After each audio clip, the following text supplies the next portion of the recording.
Difficile d'imaginer que ce joueur est non-voyant comme ses coéquipiers. C'est la magie du cécifoot, du football adapté à leur handicap. Une discipline paralympique qui a des règles particulières. Il y a 3 règles en fait. La première, c'est le ballon, il est sonore. Donc en fait, le ballon fait du bruit. La deuxième règle, c'est les barrières sur les côtés pour pas que les joueurs en fait puissent se cogner là. Et la troisième règle, c'est le voy. VOY, c'est que le joueur quand il se déplace, il va dire voy pour en fait se signaler pour pas qu'il y ait de télescopage en fait.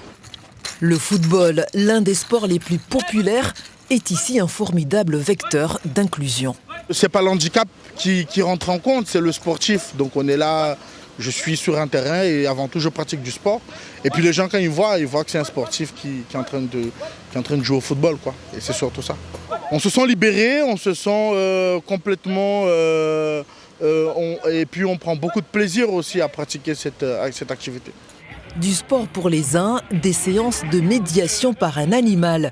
Les bénéficiaires peuvent lui donner à manger, le brosser en fonction de leurs besoins.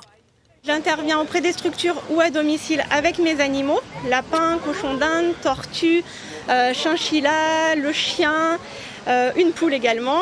Et donc avec mes animaux et avec les bénéficiaires, on va travailler sur du bien-être, sur de la communication, la gestion des émotions. Et pour ceux qui aimeraient prendre le large, ce fauteuil aquatique pourrait accompagner les sorties en mer ou à la piscine. C'est un fauteuil qui permettra à la personne à mobilité réduite de pouvoir flotter dans l'eau et pouvoir avoir tous les bienfaits de l'eau, de la thérapie par l'eau, des loisirs aquatiques, etc. Loisirs, droits, insertion professionnelle, accompagnement à domicile, 17 professionnels spécialisés prennent part à cette semaine du handicap pour aider les personnes handicapées à sortir de l'isolement et de l'exclusion. Comme aujourd'hui, il y a de moins en moins de place dans les médico-sociales. Donc ça veut dire que les gens se retrouvent à domicile et le but du jeu, c'est que ceux qui sont à domicile puissent avoir le confort de vie, que ce soit au niveau de la compensation handicap, donc je parlais de service à la personne, donc l'aide à domicile. L'association Liaison œuvre depuis plus de 20 ans pour que les personnes handicapées aient accès au maximum de prestations.